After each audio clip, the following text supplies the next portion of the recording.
Hi, Kyle. Just curious about the evolution of your line with Nikolai and Pierre-Luc. Obviously, last night, Nikolai kind of saying that he wanted to be a little bit better defensively, but I guess that's part of a growth as a three-man unit. Just curious how you're seeing the development of your line with those other two guys, both offensively and defensively.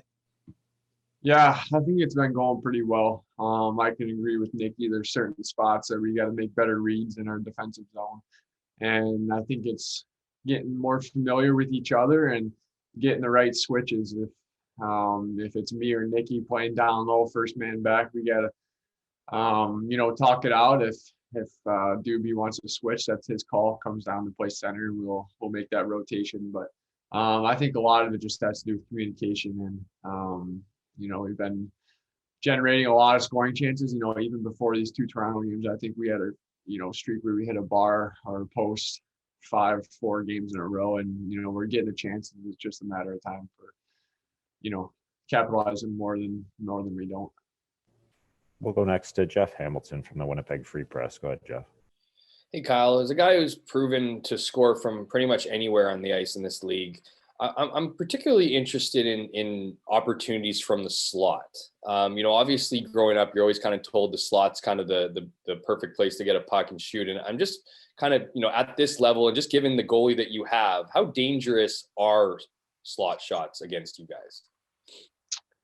Yeah, I think it's dangerous against anybody.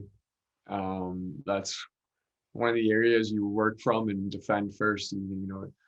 You can give up a pass around the outside, but you want to stay tight. If you're giving up anything, it's that low to high pass, and we'll expand from that. So that's kind of our focus point from the beginning of camp is try to get that number down, and I think that's kind of been our starting point for both sides of the ice. For offensive too, we want to get to those areas and get those pucks in there, and you just got so much of a better chance of scoring. We'll go next to Scott Billick from the Winnipeg Sun. Go ahead, Scott. Hey, Kyle. Why is that part of the ice so difficult to defend at times? Not just for you guys, but across the league. You see teams that get a lot of high danger shots against and that sort of thing. Why is it difficult to defend those shots, given it's like such a small area of the ice in the grand scheme of things? Yeah, I think it's a function of how teams defend.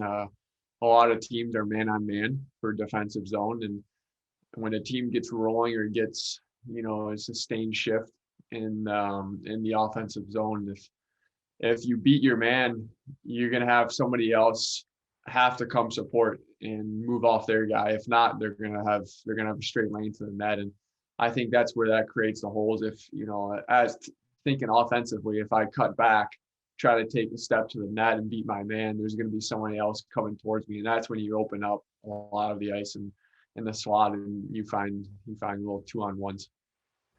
We'll go back to Jeff Hamilton from the Free Press. Go ahead, Jeff.